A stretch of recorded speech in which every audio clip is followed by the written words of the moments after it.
Assalamualaikum warahmatullahi wabarakatuh. Waalaikumsalam warahmatullahi wabarakatuh. Kembali lagi bersama kami di Mutakin Podcast Bikin Cerdas, bincang mutakin, ceria dan santai. Dan tentunya Bikin Cerdas ini menjadi tempat untuk berbagi cerita, berbagi pengalaman dan inspirasi. Saya Wulan Nurfitriani akan menemani kalian di episode kali ini. Dan tentunya pada kali ini kita akan membahas hal-hal yang relevan di kehidupan sehari-hari, terutama sebagai mahasiswa nih teman-teman. Nah, jadi hari ini kita akan membahas mengenai kontrak sosial dalam pendidikan. Mungkin teman-teman baru mendengar atau sudah pernah mendengar apa itu kontrak sosial dalam pendidikan tapi tidak tahu contohnya itu seperti apa. Nah, jadi teman-teman, kontrak sosial dalam pendidikan ini merupakan perjanjian atau komitmen ataupun kesepakatan. Nah, kalau di lingkup kampus ini seperti kesepakatan antara mahasiswa dengan lembaga kampus, dan antara keduanya ini saling memberikan dampak dan manfaat yang positif untuk jangka panjang. Begitu teman-teman. Nah, hari ini kita sudah kedatangan narasumber yang luar biasa nih untuk bincang-bincang mengenai kontrak sosial dalam pendidikan. Tentunya narasumber ini merupakan narasumber yang luar biasa yang sangat expert di bidang pendidikan. Bahkan sudah berkecimpung di dunia pendidikan selama 13 tahun, yaitu Bapak Haji Dr. Sri Muldrianto MPD yang tengah hadir di hadapan kita saat ini. Assalamualaikum Bapak. Waalaikumsalam warahmatullahi wabarakatuh. Terima kasih Wulan. Iya, bagaimana Bapak kabarnya, sehat? Alhamdulillah baik. Alhamdulillah, semoga bahagia selalu ya Pak ya. Alhamdulillah amin. Amin. Wulan gimana kabarnya, sehat? Alhamdulillah Bapak Alhamdulillah. sehat dan selalu bahagia seperti Amin, ini. amin, amin. Ya, amin. Bapak dari rumah atau Bapak langsung dari mana gitu, langsung ke sini sengaja apa bagaimana saya nih Pak? ada tadi kebetulan saya sekarang masih sambil belajar ya. Mengikuti satu training dari lembaga pendidikan tertentu gitu. Oh, Oke. berarti enggak dari rumah ya Pak Nah, ya? jadi Ya. saya sengaja ke sini. Iya. Bapak saat ini aktivitasnya, kegiatannya itu apain aja Pak, selain mengajar mungkin atau ada yang lain? Oke, saya selain dari dosen di Unismu ya, saya juga di Unismu itu saya di Pasca dan juga di S1 ya, dan juga di Sekolah Tinggi Agama Buddha Nalanda Jakarta ya, dan juga saya juga selaku asesor juga sekarang, guru dan asesor sekolah dan madrasah pendidikan PDM, PAUD sekolah dan madrasah di Jawa Barat. Baik Bapak. Bapak di dunia pendidikan ini sudah berkecimpung cukup lama ya Pak ya. Tadi juga kita sempat mengobrol, Bapak sudah 13 tahun di dunia pendidikan. Nah, itu berarti Bapak sudah memahami nih bagaimana konsep pendidikan di Indonesia terutama ya Pak ya. Dan pada kali ini, di episode kali ini tuh kita akan berbincang mengenai kontrak sosial dalam pendidikan nih Pak. Ya. Nah, menurut Bapak secara sederhana apa sih itu kontrak sosial dalam pendidikan itu seperti apa Pak? Oke, ya. Memang sebelum kita membahas masuk ke kontrak sosial pendidikan, kita masuk sejarahnya tentang kontrak sosial yang digagas oleh Thomas Hobbes ya. Jadi ada 3 penggagas dalam dunia politik, tapi kurang lebih ya arahnya ya tadi itu seperti yang Wulan katakan, ada kesepakatan, komitmen dan lain sebagainya. Nah, kontrak sosial itu pertama digagas diinikan oleh Thomas Hobbes ya, kemudian oleh John Locke dan oleh Jean-Jacques Rousseau kalau orang ini bilang ya, kalau orang kita bilang tuh Jacques ya, Jacques Rousseau gitu. Saya nggak bisa melafalkannya dalam bahasa Perancis ya. Nah, pada waktu itu Thomas Hobbes itu memperhatikan bahwa ini Thomas Hobbes itu lahir menjelang abad pencerahan ya. Jadi ketika itu Eropa sangat begitu tertinggal ya.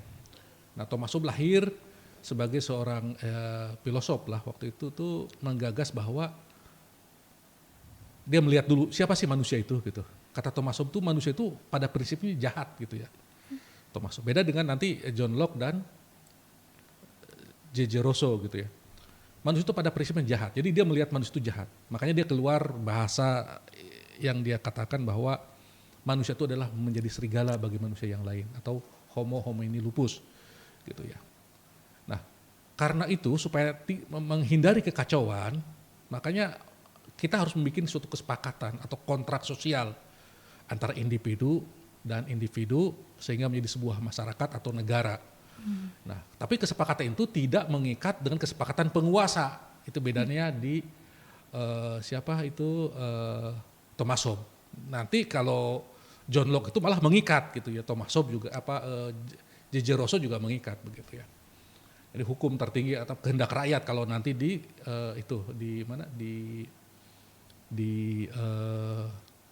J.J. Rousseau itu ya. Tapi kata dia enggak, bagi Thomas Hobbes raja tidak terikat, jadi dia bisa sewenang-wenang asal kuat begitu ya. Nah, kurang lebih itu yang menjadi dasar bahwa manusia itu perlu ada kesepakatan atau kontrak. Sebab kalau tidak ada kesepakatan kontrak, ya bisa jadi manusia itu jadi homo homini lupus. Nah, Pak, mengapa di dalam pendidikan itu penting? Ya penting juga karena pendidikan ini pada prinsipnya kan menghadapi kehidupan. Pendidikan itu agar manusia itu bisa menghadapi kehidupan dengan aman, damai, dan sentosa, bahagia akhirnya kan begitu. Pada akhirnya itu manusia tujuannya bukan sukses, sebetulnya bahagia gitu ya. Sukses dan bahagia itu memiliki perbedaan sesungguhnya ya. Tidak semua sukses membawa kebahagiaan. Tapi justru kebahagiaanlah yang bisa mengajak orang pada kesuksesan sebetulnya. Nah, di dalam pendidikan kita tahu bahwa dunia sekarang ini, situasi dunia ini berbeda dengan mengalami perubahan dunia ini sekarang. Kita mungkin bisa mengenal bagaimana Rusia berperang dengan Ukraina, bagaimana dulu yang kita bayangkan bahwa Hamas itu tidak bisa mengalahkan Israel, tapi kenyataannya sekarang bagaimana malah menguat posisi mereka. Nah, ini apa yang terjadi ini? Ini terjadi perlawanan dari orang-orang yang dulunya dianggap lemah, yang dulunya tidak diperhitungkan, karena mereka biasa dihegemoni oleh tatanan baru atau ideologi baru, yaitu ideologi lama, yaitu kapitalis. Nah, kapitalis itu mengajarkan kepada kita bahwa manusia itu merdeka secara individual, sehingga mereka bisa prinsip dalam pendidikan kapitalis itu ya berkompetisi gitu. Kita mengalahkan manusia satu dengan manusia yang lain. Sebetulnya Pak Karno itu jauh lebih humanis ya dulu. Kata Pak Karno bahwa manusia itu harus berkolaborasi gitu. Makanya prinsip utama di dalam Pancasila itu adalah apa? Gotong royong. Itu yang dibangun dan itu ditawarkan ke dunia pada waktu itu. Tapi ya tidak didengar ya. Tidak didengar karena ya Indonesia siapa pada masa itu gitu ya. Padahal sekarang kenyataannya ya harus begitu. Kita nggak bisa lagi menerima Barat, menerima Amerika sebagaimana kita menerima pada tahun-tahun dulu setelah kekalahan Perang Dunia Kedua, hegemoni Amerika itu sekarang mulai berkurang gitu ya, mulai berkurang. Nah, ini berdampak pada dunia pendidikan. Jadi saya teringat sebuah kisah yang diceritakan oleh Muhammad Yunus. Muhammad Yunus ini pendiri Grameen Bank. Dia orang Bangladesh. Dulu di era Pak Harto kalau nggak salah itu pernah ide Grameen Bank-nya ini diterima oleh teman-teman di ICMI ya, yang disebut itu namanya Baitul Mal wa Tamwil. Nah, Baitul Mal wa Tamwil itu gagasannya dari Pak Muhammad Yunus ini gitu ya. Nah, Muhammad Yunus ini dulu di dosen ekonomi di salah satu universitas terkenal di Bangladesh. Nah, dia itu berpikir ketika dia berjalan dari rumahnya ke kampus itu berpikir bahwa katanya saya ini pakar ekonomi, kalau nggak salah dia lulusan Harvard atau mana gitu, pokoknya universitas terkenal lah di Amerika ya. Tapi kenapa sih ekonomi yang saya pelajari itu nggak berdampak pada perubahan ekonomi yang ada di lingkungan terdekat kampus saya gitu. Harusnya kan kalau ilmu itu fungsinya memberikan solusi bagi kehidupan, harusnya ilmu ekonomi itu memberikan apa? Solusi bagi kehidupan orang-orang yang ada di lingkungan kampus kan begitu. Tapi kenyataannya enggak terjadi. Dia berpikir, kenapa bisa begitu? Kata Muhammad Yunus itu ya. Kenapa begitu? Akhirnya dia membangun sebuah komunitas dengan mahasiswanya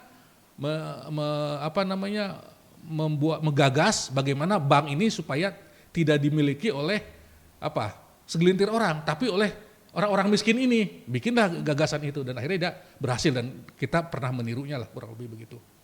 Nah, Muhammad Yunus juga mengkhawatirkan bagaimana produk-produk pendidikan ini bukan menjadi solusi bagi kehidupan, malah menjadi beban. Mereka menjadi alat kapitalis untuk mencari nafkah kehidupan, kesuksesan diri sendiri gitu. Mereka digaji, dibayar, dan yang ekonomi makin kaya dan makin kaya begitu. Apa dampaknya ini? Dampaknya ini begini.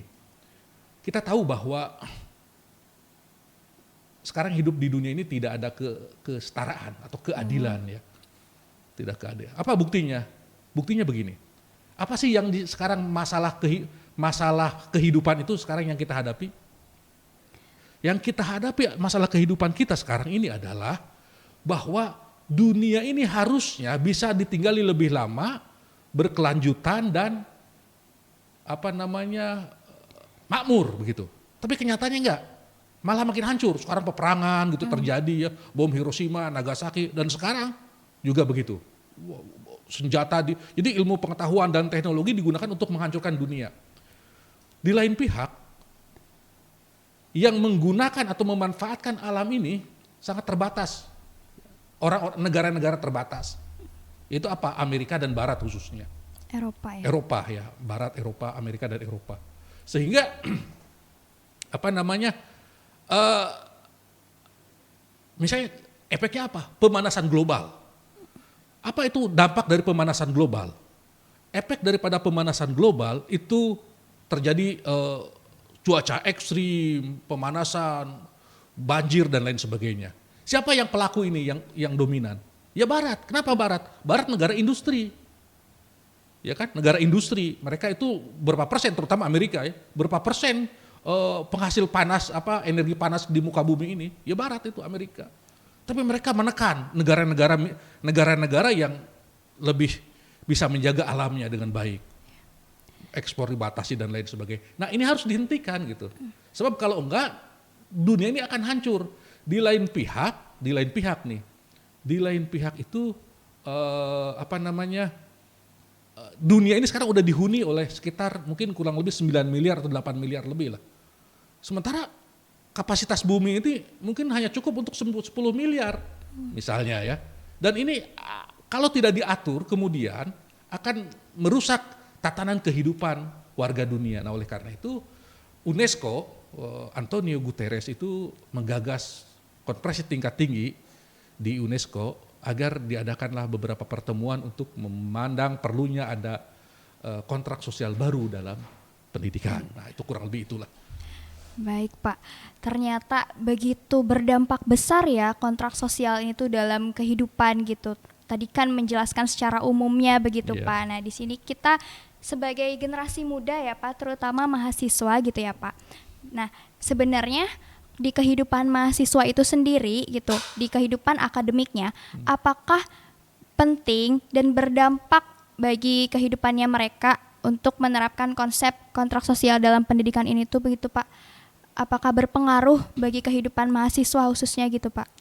Ya menurut saya harusnya ada kesadaran itu, ada kesadaran bahwa kita itu untuk apa belajar, untuk apa mengikuti pendidikan. Itu kesadaran itu penting. Tujuan pendidikan itu penting kita kita miliki ya tujuan pendidikan itu. Kenapa? Kalau tidak kita akan kehilangan arah. Kalau kita tanpa mengetahui tujuan, kehilangan arah seperti tadi itu. Ya udah kuliah tapi memberikan kekayaan pada siapa? Pada orang-orang kapitalis, orang-orang kaya, orang-orang miskin malah nggak jadi solusi itu gitu kan gitu. Nah harusnya kan pendidikan tuh bukan memberikan bukan itu. Tujuannya malah memberikan kesejahteraan, kemakmuran bagi seluruh warga dunia sebetulnya itu. Begitu juga kita secara individu harus mengetahui tujuan pendidikan kita. Sebenarnya ilmu itu fungsinya untuk apa sih? Apakah ketika sudah kita mendapatkan kompetensi ilmu dan lain sebagainya kita untuk mencari kerja? Tidak cukup dengan itu, kan begitu. Harus ada tujuan pendidikan yang lain yang harus kita pahami. Sehingga kita membuat kesepakatan, sehingga kampus itu nanti ketika dia mau memberikan visi misi, ya harus sejalan dengan kondisi-kondisi kekinian gitu. Sehingga mahasiswa itu, oh saya kampus ini yang saya pilih nih gitu. Karena kampus ini sesuai dengan visi misi kehidupan saya ke depan, bukan hanya sekarang, ke depan gitu. Karena sekarang ini dunia sedang mengalami perubahan yang sangat cepat. Gitu, kurang lebih. Betul Pak, apalagi kan sekarang di era modern, di era digitalisasi begitu ya Pak, pasti ada perbedaan gitu ya Pak antara kehidupan dulu dan kehidupan sekarang, terutama di bidang yang di kontrak sosial dalam pendidikan ini sendiri gitu ya Pak. Pasti ada perbedaannya ya gitu ya Pak. Nah itu seperti apa Pak perbedaannya dulu sama sekarang? Ya itu betul, terima kasih pertanyaannya, bagus sekali pertanyaan ini. Nah perbedaannya itu adalah kalau dulu kita itu dihegemoni oleh suatu bangsa, sekarang hegemoni itu lambat laun mulai melemah begitulah. Tapi mereka tidak mau mengalah. Mereka itu makanya perang mereka berani sekarang ini kan. Di pihak yang lain juga tidak begitu. Mereka tetap saya masih mampu melawan gitu. Tidak seperti dulu gitu. Nah, perubahan itu ada. Perubahan menuju keadilan. Makanya sekarang di UNESCO digagas beberapa tujuan-tujuan pendidikan ini sekarang kurang lebih ada 4C ya. 4C tujuan pendidikan itu atau kompetensi yang harus dimiliki oleh pelajar kekinian itu adalah satu adalah critical thinking. Tentu kita harus tahu apa sih, mengapa critical thinking itu penting. Harusnya kita tahu itu, kenapa critical itu penting dan apa itu critical thinking itu gitu. Yang kedua komunikasi. Jadi orang-orang kekinian generasi muda ini harus memiliki kemampuan komunikasi yang baik. Baik itu verbal atau non verbal. Dan berikutnya kolaborasi. Kalau tadi kan kompetisi, sekarang dibangun kolaborasi. Jadi pendidikan sekarang arahnya bukan hanya pendidikan, pola kepemimpinan sekarang yang harus dibangun itu adalah kolaborasi, ya, bukan kompetisi, bukan menyingkirkan satu sama yang lain. Dunia ini nggak cukup dibangun oleh satu dua orang, tapi harus bersama-sama berkolaborasi. Gitu. Ya, dan yang terakhir itu adalah kreativitas ya, creativity gitu ya. Dan ada yang lebih penting lagi sebetulnya, yaitu karakter. Jadi 5C sebetulnya. Nah itu kesepakatan atau kontrak-kontrak itu harusnya ada di semua lembaga pendidikan. Nah, ini harus dipahami gitu oleh kita semua. Jadi bukan tidak lagi zamannya kita saling menjatuhkan satu sama lain, tapi kita membangun kolaborasi. Manusia hebat sekarang adalah manusia yang bisa membangun kolaborasi dengan manusia yang lainnya. Betul Pak, betul sekali. Nah Pak, tadi kan kita membahas mengenai dari kontrak sosial dalam pendidikan itu sendiri begitu ya Pak. Nah sebenarnya kalau di lingkungan kampus terutama gitu ya, ini mahasiswa, mungkin teman-teman mahasiswa juga belum pernah tahu kalau di kehidupan mereka tuh di kampus itu seperti apa kontrak sosial tuh gitu, yang sederhana gitu Pak, yang ada di lingkup kampus itu seperti apa Pak? Contohnya? Contohnya yang gampangnya begini, kalau di lingkungan kampus ya, kampus itu memiliki tujuan kan, tujuan itu tertera di mana? Di visi dan misi kampus, itu kan. Nah, sebagai mahasiswa kita harus bisa memilih kampus mana yang sesungguhnya itu menerapkan visi misi yang sesuai dengan kampus. Ya. Kalau visi misinya jadul, tentu mahasiswa tidak akan bisa diajak kepada tujuan kan, betul. Tujuan hidupnya. Tapi kalau visi misinya kekinian, ya pilihlah kampus yang seperti itu, yang punya visi misi kekinian. Ya. Tadi itu kalau garis besarnya ya 4C atau 5C itu ya. Tapi ada yang teknisnya bersifat karena hidup ini kan ada yang bersifat strategik, ada yang bersifat teknis ya. Strategik itu jangka panjang dan teknis itu ya sesuai dengan kekinian gitu. Makanya ada istilah think globally, act locally. Berpikirlah secara global tapi bertindaklah secara lokal gitu. Itu penting bagi mahasiswa. Mahasiswa harus bisa, saya masuk ke perguruan tinggi mana nih sehingga saya bisa bersepakat dengan kesepakatan itu gitu. Itu yang penting ya. Makanya di kampus kita dibangun itu kan visi misinya. Silakan aja dalami visi misi di kampus Unismu misalnya. Iya, betul. Iya Pak. Nah, kalau dari Bapak sendiri ya Pak, dari pengalaman Bapak versi Bapak gitu Pak. Nah, pernah gak sih Bapak kayak menyadari, oh ternyata kontrak sosial dalam pendidikan itu tuh penting dan sehingga Bapak tuh berpikir kalau memang ini tuh berdampak besar bagi kehidupan pendidikan khususnya di Indonesia begitu Pak. Nah, ada gak sih Pak pengalaman dari Bapak sendiri gitu? Oh ya, mungkin Bapak bisa ibaratkan begini ya, memang saya pun sama sebetulnya begitu ya. Saya itu dulu tidak menyadari itu gitu. Bahkan saya tidak menyadari, tidak berpikir bahwa saya itu akan jadi dosen atau akan jadi guru. Oke, saya tidak tahu itu. Nah ini kan ini anak muda perlu diarahkan, disadarkan tentang tujuan hidup sesungguhnya. Nah ini tujuan ini penting. Karena kontrak sosial itu sebenarnya tujuan ya. Tujuan kita itu gitu, di kontrak sosial itu gitu. Nah, tanpa mengetahui tujuan, orang itu apa? Akan dia kehilangan arah. Selalu disorientasi. Oleh itu harus selalu diorientasikan. Makanya kalau masuk kampus kan suka ada orientasi kan. Ya. Harusnya ada reorientasi juga gitu. Terus diorientasikan. Tanpa memiliki orientasi yang jelas, ibarat kapal yang selalu terombang-ambing nggak karuan. Nggak karuan. Oleh karena itu siapapun kita selaku mahasiswa kita itu mau apa? Itu kesadaran filosofis bahwa kita siapa, ada di mana dan untuk apa, itu penting selalu dibangun itu. Ya. Bahwa kita di bumi ini misalnya khairun nas anfa'uhum linnas misalnya. Sebaik-baik manusia itu adalah yang bermanfaat buat orang lain, orang banyak. Itu penting di tujuan hidup itu penting. Itu disadarkan kepada kita. Nah, oleh karena itu kita akan memilih kampus itu bukan karena di situ ada teman saya, di situ saya suka ini, di situ ini. Makanya critical thinking itu penting kan? Jadi salah satu definisi critical thinking itu adalah dia itu berpendapat sesuai dengan tingkatan berpikirnya, bukan mengikuti kebanyakan orang, tapi dia apa yang manfaat buat saya, apa kebutuhan saya dan apa cita-cita saya ke depan. Itu penting, ya.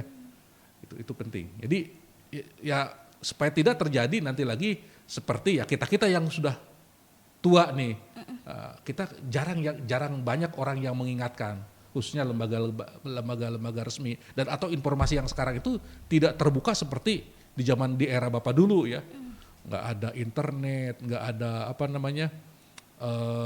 YouTube, medsos tuh nggak, Instagram. Sekarang tuh sebenarnya peluang untuk belajar jauh lebih banyak dan lebih luas gitu. Kita bisa mengakses ke semua lini ya. Iya betul Pak. Nah tadi kan Bapak sempat menyebutkan gitu, kalau mahasiswa itu kan harus punya tujuan gitu ya Pak ya. Nah kadang kan sekarang tuh ada mahasiswa yang mungkin bingung di kampusnya mau ngapain atau kayak ikut kuliah di STA itu mungkin karena ikut teman. Nah misalnya nih Pak, kayak kalau kayak gitu kan berarti bingung ya mahasiswa tuh. Terus sebenarnya di era saat ini gitu Pak, di era digitalisasi saat ini tuh sebenarnya ada tantangan gak sih Pak untuk mengimplementasikan kontrak sosial dalam pendidikan itu sendiri gitu.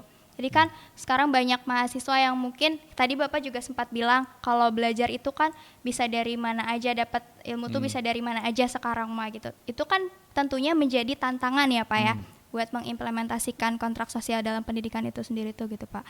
Nah itu bagaimana Pak? Ya bukan berarti kita tujuan kita tidak bisa berubah ya, bisa saja. Kan tujuan itu ada tujuan jangka panjang, tujuan jangka menengah, ada tujuan jangka pendek. Nah kita bisa sesuaikan tujuan jangka panjang kita itu kan kadang-kadang iman, takwa dan lain sebagainya, memiliki bahagialah begitu, kurang lebih begitu ya.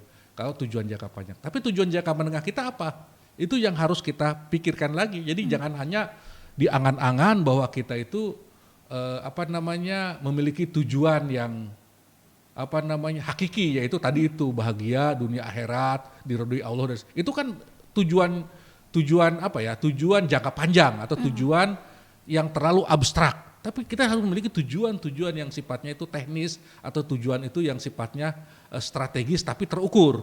Nah ini yang jarang dimiliki. Misalnya gini, kita ini nanti 10 tahun ke depan tuh bakal ada apa. Ini kita sekarang tuh, jadi orang-orang yang sukses itu seperti siapa tuh kemarin tuh yang di penemu Facebook itu, Mark Zuckerberg. Mark Zuckerberg atau apa? Dia bisa membaca atau futuristik gitu ya. Apa orang yang bisa membaca masa depan. Kita 10 tahun tuh mau apa gitu. Kita kan juga sering dengar bahwa 5 tahun atau 10 tahun ke depan tuh banyak pekerjaan yang akan hilang.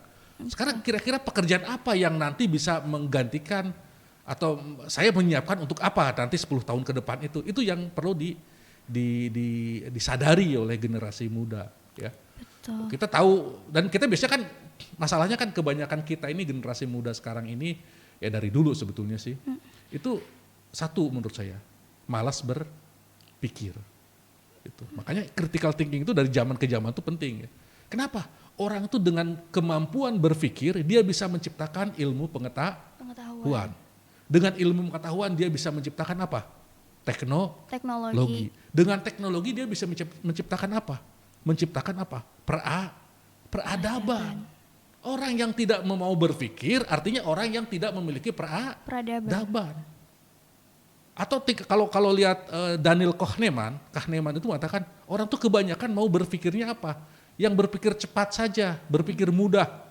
Harusnya orang tuh udah senang dengan berpikir cepat, berpikir lambat atau berpikir yang sifatnya itu rumit.